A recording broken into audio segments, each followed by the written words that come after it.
Good morning. Indu लग्न के ऊपर मैंने हाल ही में एक वीडियो बनाई थी जिसको काफ़ी लोगों ने बहुत अच्छी तरह सराहा। उसके लिए मैं थैंक्स करता हूँ। कुछ लोगों ने कमेंट सेक्शन में प्रश्न लिखे हैं, कुछ क्वारीज़ हैं उनकी इंदु लग्न कुंडली के बारे में। आज उस क्वारीज़ के आंसर मैं इस वीडियो में देने जा रहा हूँ। ये मैं आपको पहले बता दूँ कि इंदु लग्न कुंडली हमें अपनी फाइनेंशियल कंडीशन को डीपली देखना हो तो इंदु लग्न कुंडली बनाई जाती है।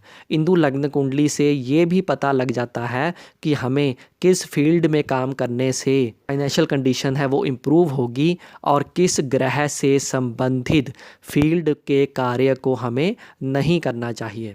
आइए प्रश्न लेते हैं।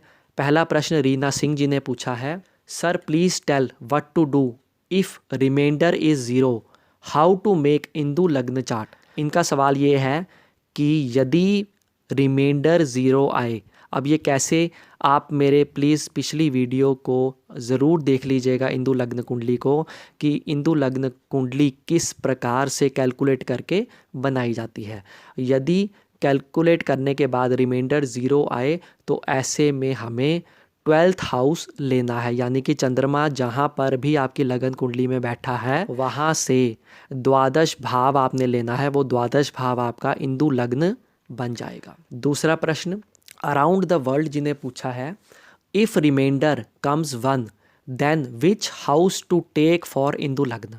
इनका सवाल ये है कि यदि रिमाइंडर एक आए तो हमें कौन सा हाउस यानी कि कौन सा भाव लेना होगा यदि हमें इंदु लग्न कुंडली बनानी होगी। देखिए, यदि रिमाइंडर वन आए तो ऑब्वियस बात है कि जहाँ पर भी चंद्रमा बैठा होगा वही भाव आपका इंदु लग्न भाव बन जाएगा। तीसरा सवाल पूछा है टीना जी ने। इनका सवाल है, अगर दोनों लॉर्ड्स का नंबर ऐड करके 12 से कम आए तब क्या करें। यदि इंदु लग्न कुंडली बनाते वक्त आपका जो टोटल दोनों लॉर्ड्स का नंबर है उसको ऐड करने पर 12 यानी 12 से कम आता है तो आपको उसे एज इट इज़ ही ले लेना है।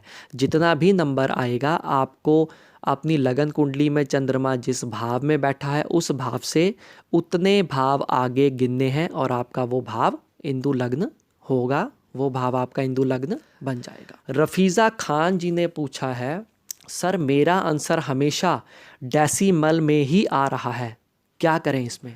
देखिए, अगर कैलकुलेटर से करेंगे तो आंसर डेसिमल में ही आएगा। हमें यहाँ रिमाइंडर चाहिए तो हमें मैन्युअली ही कैलकुलेट करना होगा, तभी हमें रिमाइंडर मिलेगा और उस रिमाइंडर से हम फिर इंदु लग्न कुंडली बना सकेंगे। संगी स्वामी जी ने पूछा है, sir ji what if Indu lagna and janma kundli is same, also if no planet aspect the first house will you take planet in the lagna और लग्न राशि लॉर्ड। इनका सवाल इस प्रकार है कि यदि इंदु लग्न और लग्न चार्ट दोनों सेम हो तो ऐसी स्थिति में क्या करें।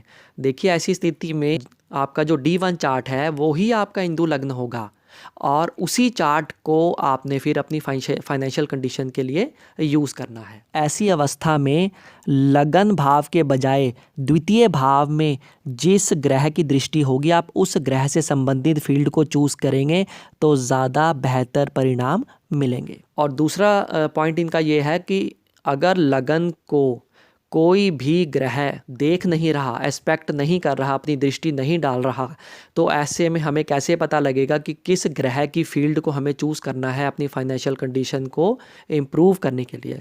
देखिए, यदि लगन पर किसी भी ग्रह की दृष्टि नहीं है तो ऐसी अवस्था में आप सेकंड हाउस या 11th हाउस को देखिए। इन दोनों हाउसेस पर जिन जिन ग्रहों की दृष्टि है उन ग्रहों से संबंधित फील्ड या कार्य क्षेत्र को चूज़ करना चाहिए, क्योंकि इंदु लग्न फाइनेंशियल कंडीशन से ही रिलेटेड है। इसलिए हमारा जो सेकंड हाउस और 11th हाउस है ये दोनों हाउसेस भी कहीं ना कहीं फाइनेंस से ही जुड़े हुए हैं।